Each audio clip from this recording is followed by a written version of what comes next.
Hello there. This is going to be a little tutorial on making sure that we are getting those comments in the discussion.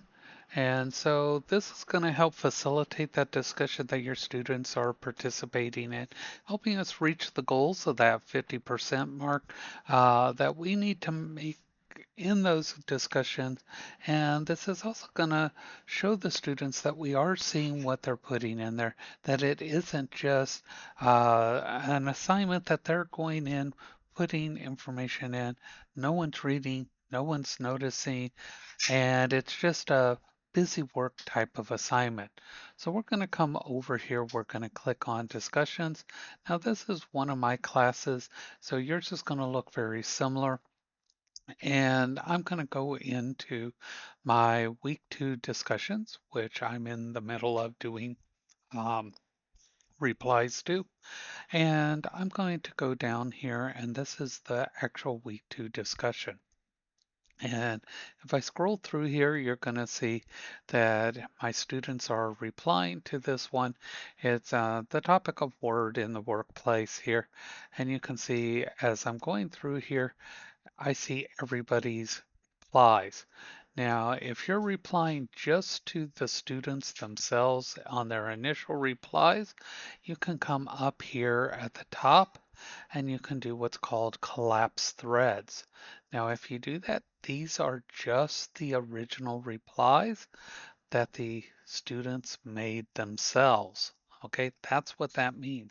If you expand it, you're going to see all the subsequent replies that the other students made. Okay, and then what you'll do is you'll come through here, and as you read these, you're going to find each student that you need to reply to, and you're going to click reply, and you're going to make a reply to that student. So you would say, and I'm just going to put in here, this is a demo, boom, boom, boom, and you would click reply over here on the right-hand side of the screen. And that is how you would do that. Okay. Now, once you have done that, that is going to post in here and you would keep moving through. Now, your class and your time is never going to be typically one whole block of time where you can go all the way through and you can do all these boom, boom, boom. So how do you know who you replied to, who you haven't replied to, etc.? So scroll back up to the top and we're going to come up here where it says search entries are authors. I'm going to click right up here. And in this case, I'm going to type my name in here and put it all in, and it's going to go through, and it found 11 entries. You can see my responses in here. Boom, boom, boom, boom, boom.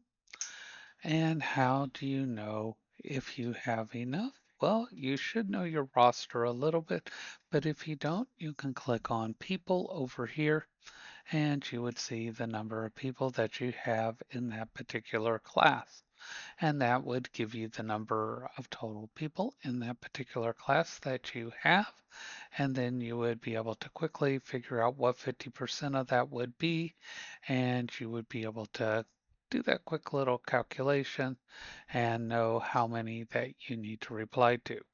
Now, since I'm in the middle of this week, I know that I will have to come back and I will have to continue to reply to make sure that I hit that goal and to also see what my students are saying. It's important that we know what they're putting in here to know that they're getting the information, that they're uh, understanding, and it's important to see it in their own words. Now, to see what everybody's putting in here, just come up to the top to expand threads, and you will see your replies actually in the conversation along with the students. So as you're coming through here, you'll see mine popping in here along with the students, and you can see that you are adding to and people are replying as well. So that's how you do that. That's how you get those responses into the assignments. That's how students can see that you're interacting with them, that this is a meaningful assignment. It may not be the one that we would love to have in here, but this is how we do this particular discussion type thing. Now, if you would rather not actually type these assignments in, there is another way to do that. If you want to do your replies differently, you can come in here, you can click reply, and you can come over here. There's a little symbol here. It looks like a little play button and music and says record upload media. If you click this, and you can say right here, upload record media, and then click on record, and it will ask you for your camera. You can search for it right here, and then it will ask you which one. And once you turn on your camera, and then on your mic, it'll ask you which microphone. I've got a few of them there. And then you would say start recording, and then it will give you a countdown. And then once you are finished recording, you would say finish, and then you would say save media. And what you're going to see happen is right there, it is going to put that in, and you would say reply, just as though you typed in that remark. So some people kind of like that. It adds a little twist to those discussions. That is up to you.